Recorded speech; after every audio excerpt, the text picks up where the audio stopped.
قربانی جو ہے وہ ہر مالک نصاب پر واجب ہے، اور مالک نصاب زکوٰۃ والا مالک نصاب نہیں، کیونکہ زکوٰۃ اور قربانی میں فرق یہ ہے کہ جب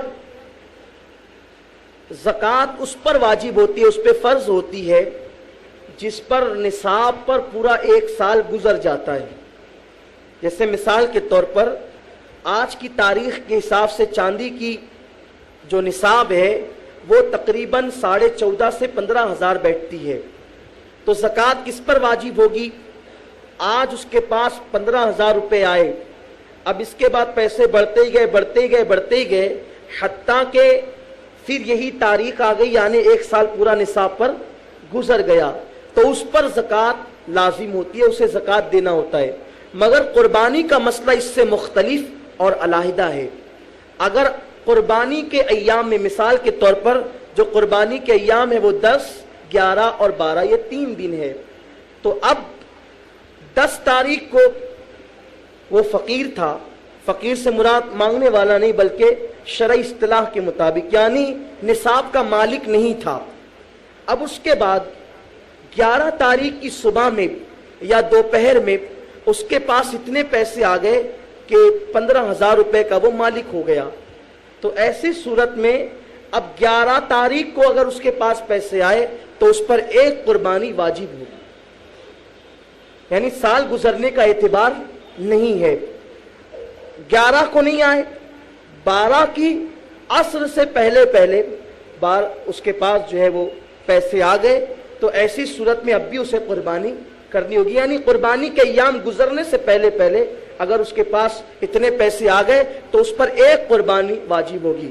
1 قربانی واجب ہونے کا مطلب یہ نہیں ہے کہ آپ پورا بڑا جانور ذبح کریں، بلکہ 1 قربانی واجب ہونے کا مطلب یہ ہے کہ 1 بکرا یا 1 مینڈا آپ ذبح کریں، یعنی جس پر 1 انسان کی، 1 آدمی کی قربانی ہوتی ہے۔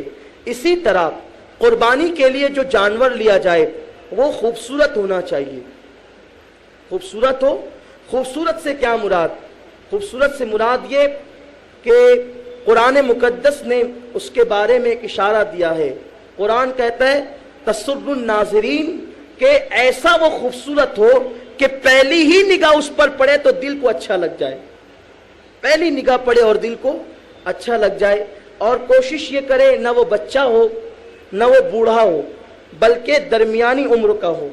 پھر اس کے بعد قرآن مقدس کی نص سے یہ بھی ثابت ہے کہ اس سے ہم روشنی لیں تو یہ بھی ملتا ہے کہ وہ ایسا بھی نہ ہو کہ اس سے بہت زیادہ کام لے کر کے اسے لاغر اور کمزور کر دیا گیا ہو۔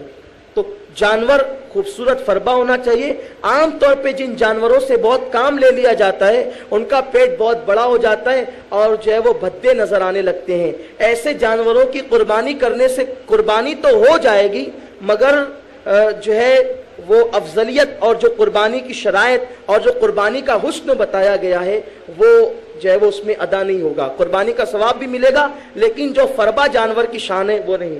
پھر اسی طرح جانور چھوٹا ہو یا بڑا، اس میں جتنے پیسے خرچ کیے جائیں گے پیسے کی شان، پیسے کے خرچ کے مطابق اللہ ثواب عطا فرمائے گا۔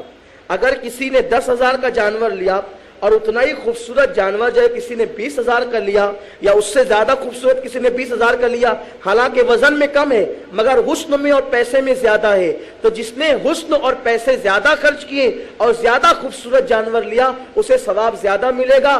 کیوں؟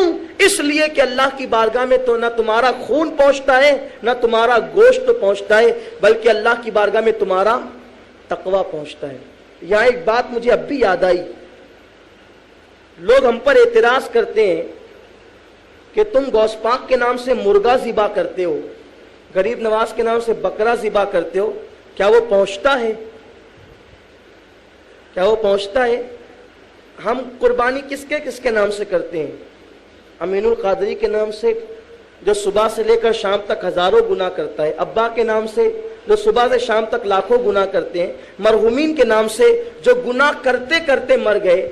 تو مجھے بتاؤ کہ جب شرابی، زانی، گنہگار، بے نمازی جب ان کے نام سے جانور ذبح کیا جائے تو ان تک وہ پہنچتا ہے؟ तो अगर गौसे पाक के नाम से मुर्गा ज़िबा किया जाए तो क्यों नहीं पहुंचेगा?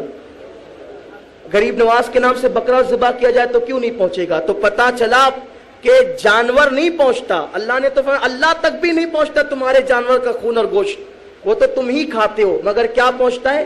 दिलों का तकवा पहुंचता है। तो जिस तरह कुर्बानी के जानवर में दिलों का तकवा पहुंचता है, उसी तरह गरीब नवाज और गौसे पाक तक दिलों की मोहब्बत पहुंचती है, जिस मोहब्बत पर रसूलुल्लाह सल्लल्लाहु अलैहि वसल्लम ने शहादत के मौत की बशारत अता फरमाई है। तो जानवर खूबसूरत हो, फरबा हो, तंदुरुस्त हो, बेहतर से बेहतर हो। इसी तरह जानवर में कोई ऐब ना हो। ऐब का मतलब लोग ये समझते हैं, थोड़ा सा भी कान कटा हो तो सोचते हैं कि ऐब है। नहीं, ऐब के बारे में ये मसला आप समाअत कर लें कि किसी भी उज़्व के 3 हिस्से किए जाएंगे और 3 में से अगर एक हिस्सा कटा हुआ हो, 1/3, तो वो ऐब माना जाएगा, वरना नहीं। इसी तरह आज जो है वो बकरे की कुर्बानी हो तो वो 1 साल की उसकी उम्र होनी चाहिए, बैल की हो तो 2 साल का होना चाहिए, ऊंट का हो तो 5 साल का होना चाहिए। बैल के हुक्म में भैंस वगैरह सब दाखिल है। अब यहाँ पर हिंदुस्तान में हमारे यहाँ उम्र का अंदाज़ा इस तरह से लगाया जाता है कि जानवरों के मुंह चीर कर देखे जाते हैं। जिस जानवर के बड़े दांत होते हैं 2, तो हम उसे 2 साल का समझते हैं, क्योंकि ये तजुर्बे से साबित है। हालांकि शरीयत में ऐसे 2 दांत 4 दांत नहीं है, लेकिन तजुर्बा ये बताता है कि 2 दांत उसी जानवर के होते हैं जो 2 साल का होता है। 4 दांत का होता है तो 4 साल हो जाते हैं, 6 दांत का होता है तो फिर उसकी उम्र बढ़ जाती है और बुढ़ापे की मंजिल में पहुंच जाता है। मगर कभी कभी ऐसा भी होता है कि कुछ जानवर ऐसे होते हैं जो चराई पर नहीं जाते, यानी खेतों में नहीं चरते, बल्कि वो खूंटे पर पलते हैं। अब वो खूंटे पर पलते हैं तो वो जो है वो चूंकि उखाड़ उखाड़ करके घास नहीं खाते।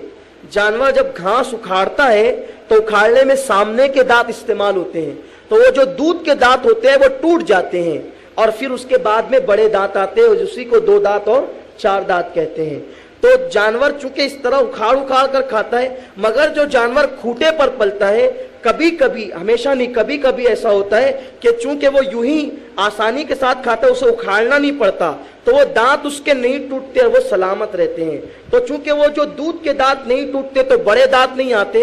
अगर उसका पालने वाला, उसका जो मालिक है वो मुसलमान हो और मुतशर्रा हो, अगर वो ये गवाही दे कि मैं शहादत देता हूं कि ये जो जानवर है वो 2 साल का ही है और शरई गवाह उस पर मौजूद हो कि हाँ वाकई ये 2 साल का या उससे ज्यादा है, तो ऐसी सूरत में दांत का एतबार नहीं होगा। मगर शर्त ये है कि उसका पालने वाला मुसलमान हो, उसी घर में वो पैदा हुआ हो बच्चा और उसी घर में वो बड़ा हो और उसका पालने वाला मुतशर्रा हो, वो शहादत दे तब ऐसा। अगर कोई आम आदमी जो माज़अल्लाह मुतशर्रा ना हो और या माज़अल्लाह वो फासिक हो या फाजिर हो या काफिर हो, तो ऐसी सूरत में उनकी बात का एतबार नहीं। और आम तौर पर जो लोग जो है वो जानवरों का धंधा करते हैं तो उन पर तो और भी इस सिलसिले में एतबार नहीं करना चाहिए, क्योंकि धड़ल्ले से मैंने देखा है कि लोग झूठी कस्में कारोबार में खाते हैं। तो इसलिए उन लोगों की गुफ्तगू का एतबार नहीं होगा, जिसके घर में पलेगा उसी का एतबार होगा, और वो भी शर्त पर कि वो मुतशर्रा हो और वो सच्चा हो। मेरे प्यारे आका सल्लल्लाहु अलैहि वसल्लम के प्यारे दीवानों, अब यहाँ पर आप लोगों के लिए दुश्वारी पैदा हो गई। वो दुश्वारी ये है कि भाई क्या करें, हमारे पास 15,000 है तो इन लोगों ने कह दिया कि कुर्बानी वाजिब है। पहली बात तो इसी में हम मशहूर है कि ये नया नया मसला लाते हैं, तो नया नया मसला हम कभी नहीं लाते, वल्लाह हम कभी ना ला सकेंगे नया नया मसला। जो नया मसला लाएगा वो माज़अल्लाह सुम्मा माज़अल्लाह अल्लाह की बारगाह में जवाबदेह है। हमारी कौम असल में इससे गाफिल रही है और हमारी कौम ने गफलत बरती, इसलिए उनको बात नहीं लगती है। अब 15,000 रुपये तो जब कुर्बानी वाजिब है, एक मसला और सुन लें, अगर एक घर में कई लोग साहिब निसाब हैं तो उन सब पर कुर्बानी वाजिब है, जिन जिन पर निसाब की रकम है। जैसे मिसाल के तौर पर आपकी बीवी है, अब उसके पास ज़ेवरात है। अब ज़ेवरात पहले कभी बनाए थे तो 4,000 के बन गए थे। जो 4,000 के थे 1995 में जो सोने के ज़ेवरात 4,000 के थे, आज उन ज़ेवरात की कीमत तकरीबन 21,000 है। इतना सोने का भाव तेजी से बढ़ गया है। تو ایسی صورت میں آپ سوچیں گے کہ یہ 4000 کے تھے، تو اب اس کے پاس اگر زیورات ہیں وہ بھی صاحب نصاب ہے، اس کے نام کی بھی قربانی ہونی چاہیے. جو جب صاحب نصاب ہوگا اس کے نام کی قربانی واجب